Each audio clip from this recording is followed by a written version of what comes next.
আসসালামু আলাইকুম। আশা করি আপনারা সবাই ভালো আছেন। আলহামদুলিল্লাহ আমিও ভালো আছি। Welcome back to my channel. আজকে আমি আপনাদের সামনে কাঁচা টমেটো দিয়ে ভাজির রেসিপি নিয়ে হাজির হয়েছি। আশা করি ভিডিওটা আপনাদের ভালো লাগবে। এখন চলুন কীভাবে এই কাঁচা টমেটোর ভাজির রেসিপিটা বানাতে হয় সেটা আপনাদেরকে দেখিয়ে দিই।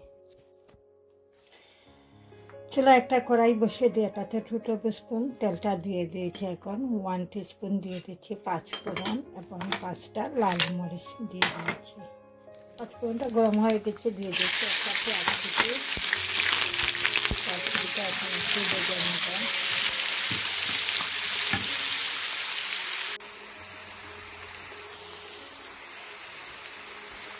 পেঁয়াজটা ভাজা হয়ে গেছে, দিয়ে দিচ্ছি একটু স্বাদ মতো লবণ এবং তারপর দিয়ে দিচ্ছি হলুদের powder 1/2 teaspoon, curry powder 1/2 teaspoon এবং লাল মরিচের পাউডার 1/2 টিস্পুন। জালটা আপনাদের পছন্দ মতো দিয়ে দেবেন। আবারও দিয়েছে মশলার সাথে মিশিয়ে নিচ্ছি।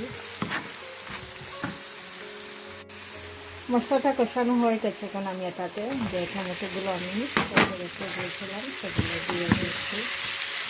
দিয়ে বলতে একটু ভালোভাবে মিশিয়ে নিচ্ছি মশলার সাথে সব কিছু মিশিয়ে নিচ্ছি। এখন এগুলোকে ঢাকনা দিয়ে দেখে দিচ্ছি ভাজিটা শুকানোর জন্য।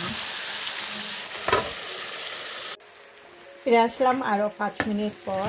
ভাজিটা মোটামুটি তৈরি হয়ে গেছে। আর এই কাঁচা টমেটো ভাজিটা বানাতে খুব বেশি সময় লাগে না, যতটাই ভাজিটা তৈরি হয়ে যায়। আর আমি যেহেতু এটাতে লাল মরিচ দিয়েছি তাই আর একটা কাঁচামরিচটা দিচ্ছি না।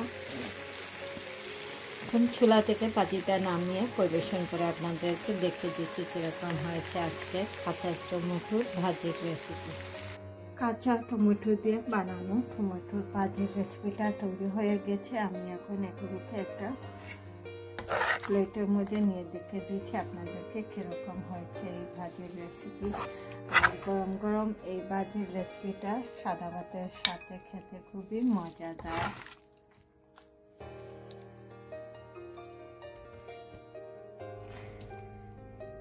টমেটোর ভাজির রেসিপিটা আমি একটা প্লেটের মধ্যে নিয়ে নিয়েছি। খুবই মজাদার এই ভাজির রেসিপি। আর আজকে আমি এটা সাদা ভাতের সাথে পরিবেশন করেছি।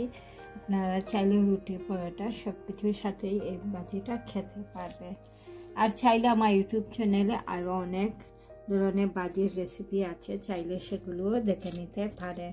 আপনাদের আমার ভিডিওটা ভালো লাগলে লাইক কমেন্ট এবং ফ্রেন্ডদেরকে শেয়ার করবেন। আর যারা এখনও আমার চ্যানেলটাকে সাবস্ক্রাইব করেন নাই, আশা করি নতুন আরও রেসিপি দেখার জন্য আমার চ্যানেলটাকে সাবস্ক্রাইব করতে ভুলবেন না।